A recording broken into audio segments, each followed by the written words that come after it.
and the facts don't really care about your feelings. So, okay, Frank, challenge accepted. Let's learn some more facts today. A few moments later. Today is actually a really important episode. I want you to pay attention, very close attention to what I'm about to share with you. A lot of this is gut instinct. That's what we do here. You guys to know something, I want to share this with you. You can take it or you can leave it, but Charlie was betrayed. I've known this really since the first second. Had a vivid dream this weekend, and Charlie came to me and he told me that he was betrayed. People in Turning Point had dreams. And so I'm kind of going by a vibe that there may be 6 people who betrayed him. I'm feeling vibes on vibes. Oh, them not fit you, my vibe. Them not fit you, my vibe. You know, feelings are not facts. Feelings are not facts. A lot of people felt at Turning Point USA, they felt that Mikey McCoy was kind of being positioned to take over for Charlie Kirk. I spiritually feel that something is wrong.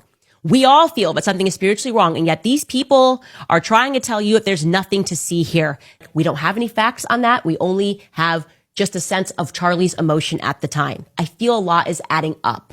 I think the state of Israel is probably involved. I think there was something about me and him together, okay, that was, I don't know, like just meant to happen. Why does it feel to me like a hostile takeover of a company? That's how I personally feel. Okay. That's how I feel. I feel like this was a hostile takeover of a company. And I feel that the company became bigger than Charlie because Charlie was too ambitious. And this to me feels like a Christ mission. What are we talking about? So good. That believes that feelings on the whole, as we move toward this society that believes that feelings trump facts, the facts don't matter, that the feelings are so important that we have to ignore the facts. We have to assume that the majority of the therapy sessions that are happening are reflecting that you have people sitting in a chair telling people that their feelings are all that matter, that no matter what they do in this world, it's perfectly okay because of some tragedy or upset that they suffer when they were 5 years old. And what has it produced? Well, it's produced a society of men like Prince Harry and women like Adele who overshare, who tell us way too much. And it's not a society that I want to, and I just know, you know what I'm saying? Like, we don't know, but I know, like spiritually, like we don't know, but I know. We just know. It's a gut thing, okay? I don't know, but I know. They wanted us to know. I don't know, but I know. I don't know who they is. After we take this brief break, we're going to go through the investigation. If they give you a boulevard and a holiday, they definitely killed you. Okay, there's no question. They killed you. There's no way. That's like their signature thing. It's like that's what they do. It's the Fed signature. It's how they sign off after they murder you.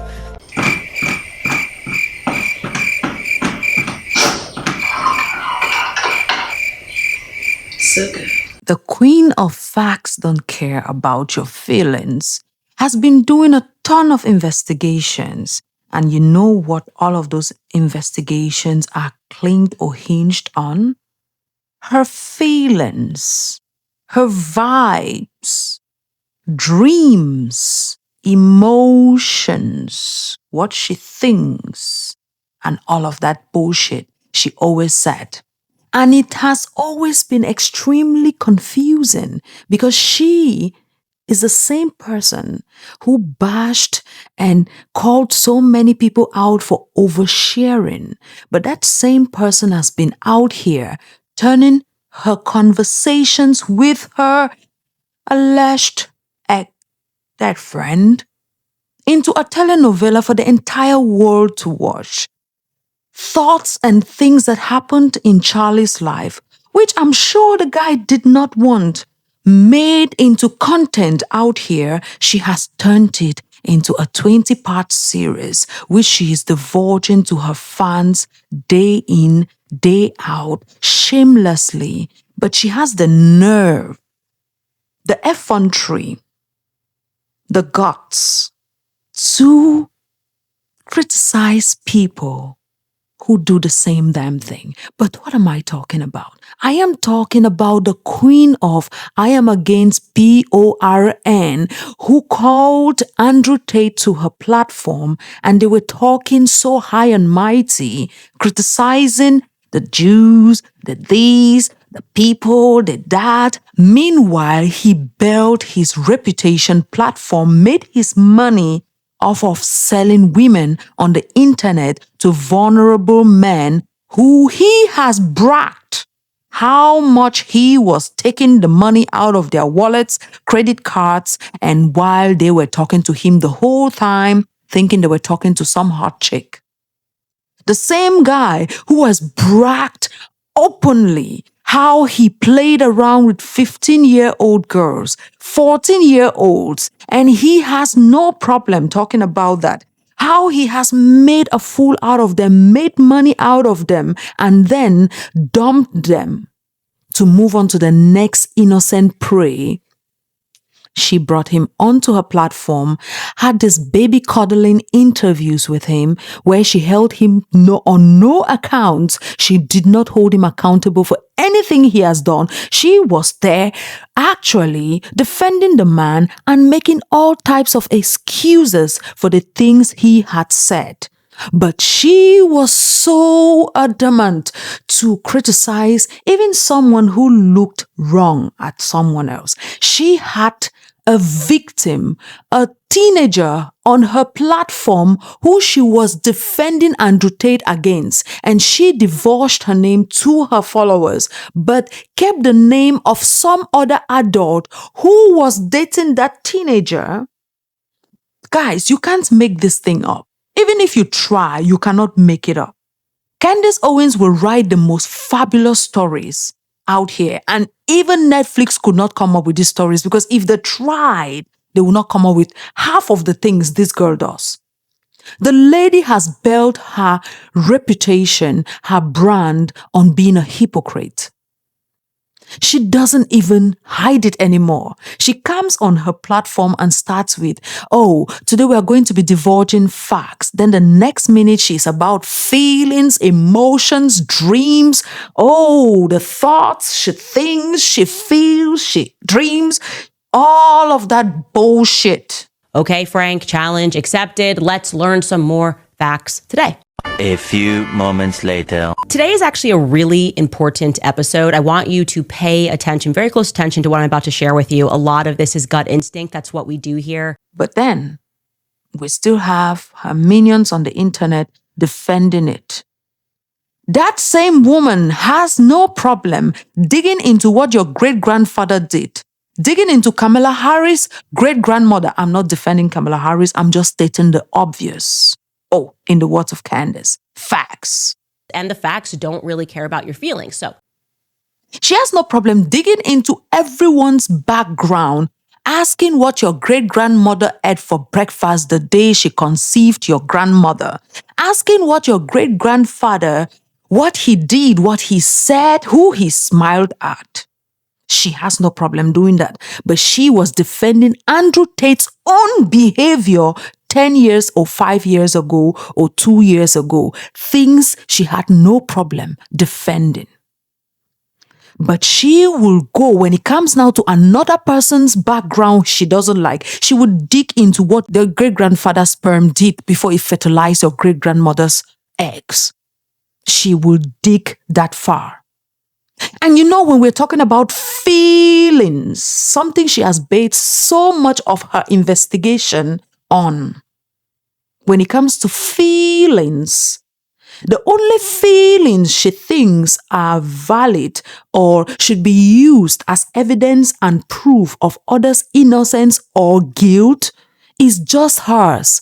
If another person comes out and say, I feel this thing is wrong. Oh no, facts don't care about your feelings. But when it is her feelings, we can talk about feelings now. You know, feelings are not facts. Feelings are not facts. A lot of people felt at Turning Point USA, they felt that Mikey McCoy was kind of being positioned to take over for Charlie Kirk. I spiritually feel that something is wrong. We all feel that something is spiritually wrong. And yet these people are trying to tell you that there's nothing to see here. We don't have any facts on that. We only have just a sense of Charlie's emotion at the time. I feel a lot is adding up. I think the state of Israel is probably involved. I think there was something about me and him together, okay, that was, I don't know, like just meant to happen. Why does it feel to me like a hostile takeover of a company? That's how I personally feel. Okay. That's how I feel. I feel like this was a hostile takeover of a company. And I feel that the company became bigger than Charlie because Charlie was too ambitious. And this to me feels like a Christ mission. When it is her feelings, they count as evidence and proof. And those are the same feelings she used to judge Rob McCoy, Phil Lyman, and every other person she has had on the chopping block in the investigation of Charlie Kirk. Not facts. Not facts. And yesterday she had the effrontery to say facts don't care about your feelings. And the facts don't really care about your feelings. So. And then she goes on to tell us about all the feelings and things and thoughts she has. You can't make this thing up. Even if you try, you couldn't make it up. Even if you did your very best, you can't. She is all about investigating people's genealogy. Candace Owens, we are still asking you a couple of questions. Have you been able to dig into the genealogy of your husband? Your husband joined Catholicism the same year he allegedly became Christian is the same year he also joined the very controversial Bollington Club. But that is not something you think we should discuss about, is it? No, we should not talk about it because according to you, that is squeaky clean. But if you saw that in another person's background, we would have had an 8-part series. We would have had deep diving into Andrew's background, your husband's background. Your husband has been friends with Andrew for decades, and that doesn't tell you anything. You look at someone's reaction to the way they grieve. You don't like it. But you are telling me that your husband's friendship with Andrew Tate, a person who has been accused of all kinds of international crimes and everything else, it is fine. But the way someone grieves, it's enough for you to put them on the chopping block and declare them guilty. Girl, make it sense. Make it make sense. You can't write this up. Netflix could not dare. Even if Netflix coordinated with Prime Media and every other company out here for them to come up with it, they couldn't dare. Talk about oversharing. Has she been able to ask her friend who is now deceased if it is okay for her to put out all the text messages she has been putting or telling the stories of how, Charlie said, when we go to visit Ben Shapiro for this interview, I'm going to puff my chest out so that he knows. Did you take validation from your friend before doing all of this oversharing, or at least from his dear wife? I don't know. Did you? But I'm sure if it was Meghan Markle blinking the wrong way, you would have been on your show. It would have been a whole field day, 6-part series. Candace, you have to keep the same energy. You have to keep the same rhetoric. You cannot keep pretending that what is good for the goose is not good for the gander.